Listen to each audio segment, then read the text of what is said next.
بسم الله ما شاء الله ولا حول ولا قوة إلا بالله العلي العظيم.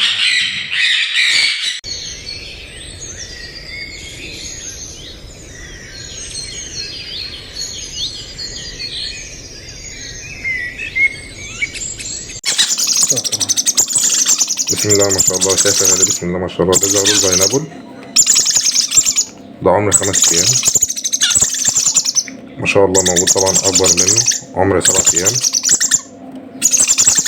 بسم الله ما شاء الله. ده عمر 8 أيام. ده عمر 10 أيام. اللهم صل على النبي. طبعا معانا أعمار أكبر من كده، بس أنا حابب أوضح لكم نقطة، إن محدش يشتري الأعمار الصغيرة دي غير هو عنده اكسبيرينس أو خبرة في التأكيل اليدوي، لأن رقم واحد فيها لازم تأكله بسن صغير. لازم دايما واحنا بنستلم الفرد بنبص على منطقة السرة اللي تحت دي، ما تبقاش غامقة، لأن منطقة السرة دي ما تبقاش غامقة.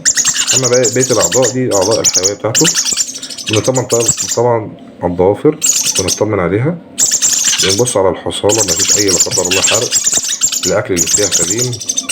ويفضل إن احنا نستلم الزغلول هاضم، نبص دايما على العينين لو مفتحين سنة بسيطة بتاع. طبعا دي لسه الزغاليل مفتحتش لسه، المنقار بتاعها سليم، الأهالي مش مملحة أو معوراها أو جرحها في أي نقطة من جسمها. لو احنا المفروض بنستلم أقل حاجة عمر زي كده. الأعمار دي هي المناسبة شوية إن احنا نبتدي نستلم منها وندرسها. ده عمر 25 يوم. بسم الله ما شاء الله. تفريغ برضه العبد الفقير لله. الحمد لله رب العالمين. بنبص برضه على رقم 1 الحصالة، ما بقاش فيها أي حرق، دي أهم نقطة، لأن في ناس بتاكل أكل سخن ويحرقوا الحصالة ويبيعوا للناس من غير ما يقولوا. نبص على صدر الفرد مش خاسس، النقطة دي سليمة. بنبص على الضوافر، كل رجل لازم يبقى 4 ضوافر طبعا. بنبص على المنقار سليم فوق وتحت. بنبص على المناخير مفيش أي إفرازات، ونسأل صاحبه هو حاططهم في درجة حرارة كام في الحضانة يعني. ونبص على عيون مفيش لا قدر الله سحابة أو عين مقفولة خالص، ومفيش حبوب حواليها أو أي ورم مكان ضرب أو غيره. ونبص على الرم بالفرد من ورا سليم، المنطقة دي اسمها منطقة الرم أو المنطقة الغدة الزيتية. ونبص على جناحات الفرد من ورا سليمة، بيرجعها تاني مش مدللة. الفرد بيبقى فيه أعمار مختلفة، بس يفضل إن هو أنت تاخد حاجة بتاكل من بوت سرنجة عشان ما تعبكش في الخرطوم وتعبك في الأكل، تكون بتبلع زي كده على طول. ما شاء الله، ادعونا بالبركة. دي طرق استلام الزغاليل. ربنا يا رب يبارك لنا يا رب ويبارك لكم. طبعا بسم الله ما شاء الله احنا شايفين الإجابة. اللهم صل على النبي.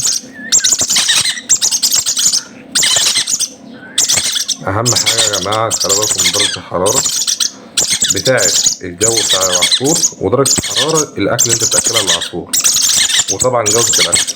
رقم 1 أنا بشوفه دايما ال A21، بتجيبوا صلاحية مش منتهية، بتجيبوا صلاحية عادية مفتوحة لسه، بتحطه في تلاجة، ما تحطوش بره التلاجة. بتحضر الأكل بتحضره بمية فترة، وبعد كده تسحب بالسرنجة وتدي للزغلول من على بوز السرنجة، عشان خاطر مبقاش في أي مشكلة تعوير أو أي حاجة أو أي كدمات داخل الزور. يعني عشان في ناس بتأكل مثلا بمعدن أو سيليكون ممكن يجرح الزور من هنا وهو بيدخل. احنا كده في العموم بنخلي وش الفرد ويقش بوشنا، ونأكل من اليمين للشمال، بننزل خرطوم من اليمين للشمال.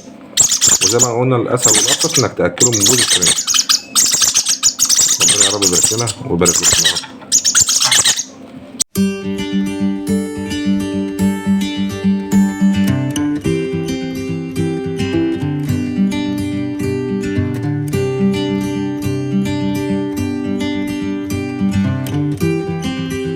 طبعا عند احمد عشان نبقى موجودين عنده لازم نعرف نفرخ ايه، فلو انت عاوز تعرف تفرخ الدورة الامريكي مثلا انتظرنا باذن الله الحلقة الجاية هنتكلم فيها بالتفصيل مع احمد الدكتور. تحت امرك. السلام عليكم. لا تنسوا الاعجاب بالفيديو والاشتراك في القناة تشجيعا لنا لنستمر بنشر المزيد ان شاء الله.